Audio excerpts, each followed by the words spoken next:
আসসালামু আলাইকুম রহমতুল্লাহ। প্রিয় রোজাদার ভাই ও বোনেরা, আশা করি সকলেই ভালো আছেন। আমি আজ আপনাদের কাছে রোজার এমন কিছু গুরুত্বপূর্ণ আমলের কথা আলোচনা করব, যাহা জেনে সকলে অবশ্যই উপকৃত হবেন ইনশাআল্লাহ। প্রিয় বন্ধুরা, রমজান মাস ইবাদত ও আত্মশুদ্ধির বসন্তকাল।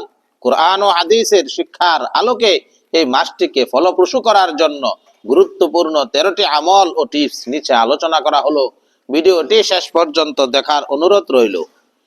নাম্বার 1, নিয়ত খাঁটি করা। যে কোনো ইবাদতের কবুলিয়ত নির্ভর করে নিয়তের উপর। তাই শুধুমাত্র আল্লাহর সন্তুষ্টির জন্য রোজা রাখার সংকল্প করুন। রাসূলুল্লাহ সাল্লাল্লাহু আলাইহি ওয়াসাল্লাম বলেছেন, প্রতিটি কাজ নিয়তের উপর নির্ভরশীল। বুখারী। নাম্বার 2, শেষ সময়ে সেহরি খাওয়া। সেহরি খাওয়া সুন্নাত এবং এতে বরকত রয়েছে। একেবারে শেষ সময়ে সেহরি খাওয়া মুস্তাহাব। হাদিস, তোমরা সেহরি খাও কারণ সেহরিতে বরকত আছে। বুখারী ও মুসলিম। নাম্বার 3, কোরআন তিলাওয়াত ও অনুধাবন। রমজান হলো কোরআনের মাস। প্রতিদিন অন্তত কিছু অংশ তিলাওয়াত করুন এবং অর্থ বোঝার চেষ্টা করুন। কোরআন, রমজান মাস যাতে কোরআন নাজিল করা হয়েছে মানুষের হেদায়েতের জন্য। সূরা বাকারা আয়াত 185। নাম্বার 4, সময় মতো ইফতার করা। সূর্যাস্তের পর দেরি না করে দ্রুত ইফতার করা সুন্নাত। ইফতারের সময় দোয়া কবুল হয়। হাদিস শরীফে আছে, মানুষ ততদিন কল্যাণের উপর থাকবে যতদিন তারা দ্রুত ইফতার করবে। বুখারী। নাম্বার 5, জিহ্বা ও আচরণের নিয়ন্ত্রণ। রোজা শুধু না খেয়ে থাকা নয়, বরং মিথ্যা, গীবত ও ঝগড়া থেকে বিরত থাকার নাম। হাদিসে আছে, যে ব্যক্তি মিথ্যা কথা ও মন্দ কাজ ত্যাগ করলো না, তার পানাহার ত্যাগ করায় আল্লাহর কোনো প্রয়োজন নেই। সহিহ বুখারী। নাম্বার 6, 5 ওয়াক্ত নামাজ জামাতের সাথে আদায় করা। ফরজ নামাজের গুরুত্ব রমজানে বহুগুণ বেড়ে যায়।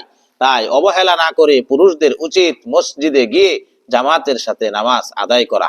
নাম্বার 7, তারাবি ও তাহাজ্জুদের যত্নবান হওয়া। কিয়ামুল লাইল বা রাতের নামাজ গুনাহ মাফের অন্যতম মাধ্যম। দীর্ঘ তিলাওয়াতের সাথে তারাবির পড়ার চেষ্টা করুন। হাদিসে আছে, যে ব্যক্তি ঈমানের সাথে সওয়াবের আশায় রমজানের তারাবি আদায় করবে, তার পূর্বের গুনাহ ক্ষমা করে দেওয়া হবে। সহিহ বুখারী। নাম্বার 8, দান সদকা বৃদ্ধি করা। রমজানে দান করলে অন্য সময়ের চেয়ে অনেক বেশি সওয়াব পাওয়া যায়। অসহায় মানুষের পাশে দাঁড়ান। হাদিসে আছে, রাসূলুল্লাহ সাল্লাল্লাহু আলাইহি ওয়াসাল্লাম রমজানে প্রবাহমান বাতাসের চেয়েও বেশি দানশীল হতেন। সহিহ বুখারী। নাম্বার 9, অন্যকে ইফতার করানো। কাউকে ইফতার করালে ওই রোজাদারের সমান সওয়াব পাওয়া যায়, এতে তার সওয়াব একটু কমে না। হাদিসে আছে, যে ব্যক্তি কোনো রোজাদারকে ইফতার করাবে, সে তার সমান সওয়াব লাভ করবে। তিরমিজি। নাম্বার 10, শেষ দশকে ইতিকাফ। রমজানের শেষ 10 দিন মসজিদে ইতিকাফ করা সুন্নতে মুআক্কাদা কিফায়া। এটি লাইলাতুল কদর পাওয়ার সর্বোত্তম উপায়। নাম্বার 11, লাইলাতুল কদর তালাশ করা। রমজানের শেষ 10 দিনের বেজোর রাতগুলোতে তথা 21, 23, 25, 27, 29 কদরের রাত তালাশ করা। কোরআনে আছে, লাইলাতুল কদর 1000 মাসের চেয়েও উত্তম। সূরা কদর। নাম্বার 12, তওবা ও ইস্তিগফার। রমজান হলো জাহান্নাম থেকে মুক্তির মাস। প্রতিনিয়ত নিজের ভুলের জন্য আল্লাহর কাছে ক্ষমা চান।